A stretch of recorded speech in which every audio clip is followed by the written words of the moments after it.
시금치, 콩에는 옥살산이라는 성분이 있어서 결석을 만든다고 알려져 있습니다. 그래서 드시기를 꺼리거나 아예 피하는 분들도 계시죠? 오늘은 바로 이 고옥살산 음식의 섭취법과 성질에 대해 알아보겠습니다. 옥살산은 우리 몸에서 특별히 대사되지 않는 유기산입니다. 그래서 혈액으로 들어오면 에너지로 쓰이거나 다른 물질로 변하지 않고 곧바로 콩팥을 거쳐 소변으로 배출됩니다. 바로 이 성질 때문에 문제가 생깁니다. 소변 속에는 항상 일정한 양의 칼슘이 들어있는데 여기에 옥살산이 만나면 칼슘 옥살레이트라는 결정이 형성됩니다. 이 결정은 물에 잘 녹지 않아서 작은 모래 알갱이처럼 가라앉게 됩니다. 보통은 아주 작은 알갱이로 배설되지만 소변이 지나거나 옥살산 농도가 높아지면 이 알갱이들이 서로 달라붙어 크기가 커지기 시작합니다. 결국은 돌처럼 단단해지면서 신장이나 요관에 걸리게 되고 우리가 흔히 아는 결석이 되는 것이죠. 이런 성질 때문에 시금치, 콩 같은 고옥살산 음식을 아예 먹지 않거나 옥살산을 제거하는 방법을 찾는 분들이 많습니다.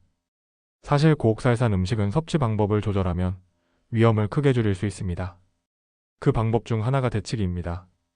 시금치나 근대 같은 채소는 끓는 물에 살짝 데쳐서 헹궈내면 수용성 성분인 옥살산이 30에서 50% 정도 물로 빠져나갑니다. 그래서 오래전부터 시금치는 생으로 먹기보다 데쳐서 무쳐라는 이야기가 나온 것이죠. 두 번째 방법은 칼슘 음식과 함께 먹기입니다. 간혹 옥살산과 칼슘이 결합하여 결석이 생기니 칼슘 음식과 함께 먹으면 안 된다라고 알고 계신 분도 있습니다. 사실 소장에서 음식이 소화되면서 옥살산과 칼슘이 동시에 존재할 때 두 성분은 바로 결합해버립니다. 이때 형성되는 칼슘 옥살레이트는 혈액으로 흡수되지 못하고 대변으로 그냥 배출됩니다. 즉, 장에서 미리 결합하면 오히려 결석이 예방되는 셈입니다. 반대로 칼슘 섭취가 부족하면 어떻게 될까요? 결합할 상대가 없는 옥살산은 혈액으로 흡수됩니다. 그 옥살산이 콩팥으로 흘러들어가 소변에 농축되고 그때 소변 속 칼슘과 만나 결정을 만들게 됩니다. 결국 장에서 못 만나고 뒤늦게 소변에서 만났을 때 결석이 되는 것이죠. 따라서 칼슘 음식과 함께 섭취하는 것은 몸속에서 결석을 만드는 것이 아니라 장 안에서 미리 배설될 수 있도록 안전하게 처리하는 것이라고 이해하시면 됩니다. 물론 콩팥 기능이 약하거나 이미 신장 결석을 앓고 계신 분들은 고옥살산 음식을 조심하는 것이 맞습니다. 하지만 대부분의 사람들에게 시금치, 콩 같은 음식은 칼슘과 함께 그리고 조리법만 신경 쓰면 큰 문제가 되지 않습니다. 사실 우리가 소변으로 내보내는 옥살산은 전부 음식 때문이 아닙니다. 연구에 따르면 약 40%는 음식에서 들어오지만 나머지 60%는 우리 몸, 특히 간에서 스스로 만들어냅니다. 왜 간에서 옥살산이 만들어질까요? 단백질을 분해하는 과정에서 자연스럽게 생기는 부산물이 바로 옥살산입니다. 특히 콜라겐이라는 단백질에는 하이드록시프롤린이라는 성분이 많은데 이것이 분해될 때 옥살산으로 변하기 쉽습니다. 그래서 고기를 많이 먹거나 콜라겐이 풍부한 음식을 과하게 섭취하면 간에서 옥살산이 더 많이 만들어지고 그만큼 소변으로 배출되는 옥살산 양도 늘어나게 됩니다. 즉, 시금치나 콩 같은 채소만 줄인다고 해서 소변 속 옥살산을 충분히 낮출 수는 없다는 뜻입니다. 오히려 육류를 과도하게 먹는 습관이 소변 옥살산을 더 많이 올릴 수 있습니다. 이 점은 콜레스테롤과도 비슷합니다. 계란 노른자 같은 음식에 콜레스테롤이 들어있긴 하지만 우리 몸속 콜레스테롤의 대부분은 간에서 스스로 만들어내는 것이죠. 옥살산도 같은 원리입니다. 정리하면 옥살산 채소를 피하는 것보다 육류 과다 섭취를 줄이고 식단의 균형을 맞추는 것이 신장 결석을 예방하는 데 훨씬 더 중요하다는 사실입니다.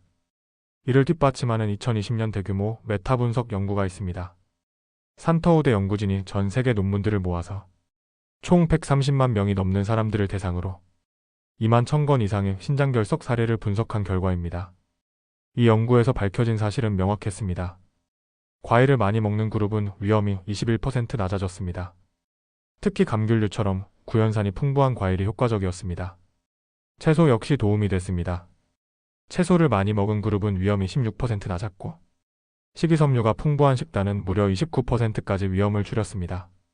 반대로 위험을 높이는 요인들도 있었습니다.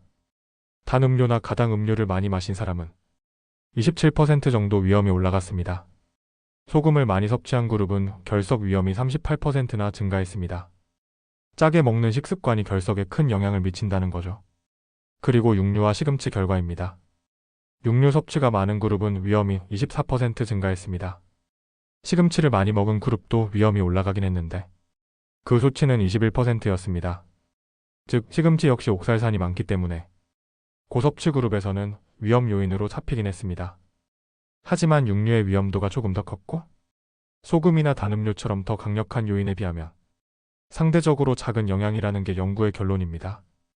정리하자면 물을 충분히 마시고 식이섬유가 풍부한 음식을 드시는 것, 그리고 우유 하루 3잔 이내처럼 일정량의 칼슘을 섭취하는 것이 중요합니다. 이렇게 칼슘을 음식으로 섭취하면 콩이나 시금치 같은 고옥살산 채소 속 옥살산과 장에서 결합해 소변 속 옥살산 농도를 크게 올리지 않게 됩니다. 그리고 다시 식단이나 지중해식처럼 채소, 과일, 견과류, 통곡물이 균형 있게 들어있는 식단은 결석 예방에 강력히 권장됩니다. 조건부 권장으로는 구연산이 풍부한 감귤류가 있습니다. 귤, 레몬, 오렌지 같은 과일은 소변에서 결석이 잘 생기지 않도록 도와줍니다. 이제 제한해야 할 부분을 보겠습니다. 소금을 줄이는 저염식은 기본이고 정제 탄수화물, 카당 음료, 과도한 열량 섭취로 인한 비만은 결석 위험을 크게 높입니다. 육류 같은 동물성 단백질은 과다 섭취할 경우 소변 속 옥살산과 칼슘 배설을 늘려 결석을 유발할 수 있습니다. 왜냐하면 우리 몸은 음식보다 간에서 스스로 만드는 내인성 옥살산의 영향이 더 크기 때문입니다. 조건부 제한으로는 시금치, 대황, 비트, 근대 같은 고옥살산 채소가 있습니다. 하지만 앞서 말씀드린 것처럼 칼슘 음식과 함께 먹으면 장 안에서 결합해 대변으로 배출되기 때문에 결석 위험을 크게 높이지 않습니다. 그러나 결석 병력이 있으신 분들은 시금치 같은 고옥살산 채소는 제한하는 것이 안전합니다. 마지막으로 하루 2g이 넘는 고용량 비타민C 보충제는 옥살산 생성을 늘릴 수 있기 때문에 주의가 필요합니다. 결국 정리하면 시금치 같은 고옥살산 채소는 식이칼슘과 함께 섭취하면 신장 내 옥살산 수치를 높이지 않으며 육류, 과식, 짠 음식, 단 음료, 비만 같은 생활습관이 결석에 훨씬 더 큰 영향을 미친다는 사실입니다. 오늘 영상은 여기까지입니다. 영상이 도움이 되셨다면 구독과 좋아요 부탁드립니다. 감사합니다.